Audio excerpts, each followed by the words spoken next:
Today I'm going to be reviewing Graveyard Shift by ML Rio. She is the one that wrote If We Were Villains. I have not read that book, so I do not have much to go off of from her previous works. I do own the book though, so I hope to read it one day. After reading this, I have less hope. I rated this 2.5 out of 5 stars. It is a novella. It is only 100 pages. If you want a quick, easy read, go for it. I bought this thinking it was a brand new book, and it was a full-fledged book. It is not a full-fledged book. It is 100 pages. It is a novella. This was $17. This is not worth $17. Sorry, price is outrageous for this. The cover is really cool. The plot was an interesting concept, just confusing because we started with these characters at a graveyard. So I thought they were all friends, but I guess they all became friends due to their like smoking addiction, and they all have different jobs.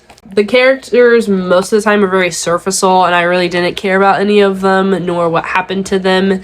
Also, Tuck, he gets like bit by this like rat fungal thing and his hand gets swollen, and then like either I got distracted and I missed the part, but I feel like it just, they stopped, like it just healed, but it kept getting worse. Like I don't know, he gets bit by this fungal rat and then he's fine. Edie was just annoying in my opinion because she was all like, the story, get the story, but like not in a good way. And then there was this other character. What was her name?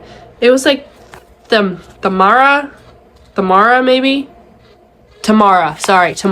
We read from her point of view, and like literally I couldn't even tell you her personality, her character, anything. I would hear her name and I'm like, who is that?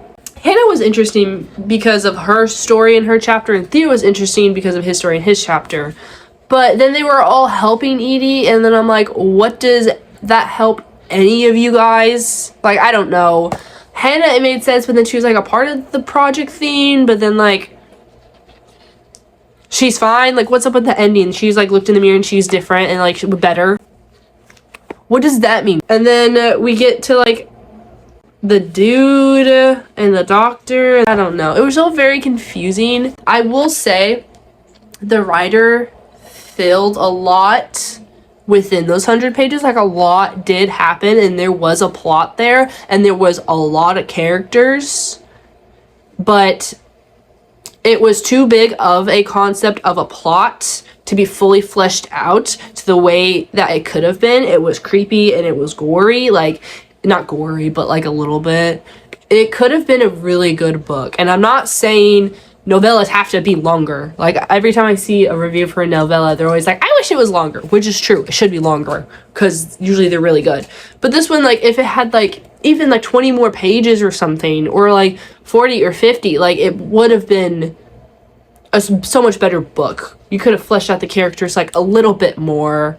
There was way too many characters for a novella. We needed to have 2 or 3, not like, I think there was like 5 or 6 of them. I can't remember. See, I literally read this book yesterday, and I can't remember half the things that happened.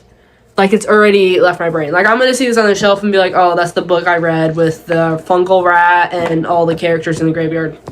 That's it. That's all I'm gonna probably remember in a week's time. I was saddened by that because this concept seemed really good, and I've heard very good things about If We Were Villains. I was hoping for this, like, graveyard, creepy, mystery, nighttime thing, but then we went into this like sci-fi doctor thing. It like wanted to be Nocticadia, but failed so immensely. Very disappointed in this. I do not recommend. If you want a quick read and need to get to your reading goal and you can't find anything else, sure. If you like this author and you have to read every book she's ever written, sure. Other than that, there's 0 point in reading this book. There's a bookstore about an hour and a half, 2 hours from where I live, and they trade books. So the books you don't want, you trade in, and they give you store credit, and then you can get like almost every book in the store except like a select few, usually it's popular books. So I am probably gonna give this to them. I'm going to trade this in for a book I probably would rather read and keep. That was the book review. I hope you guys have a wonderful rest of your day. Hopefully you find a book today that you read and that you enjoy far better than I did.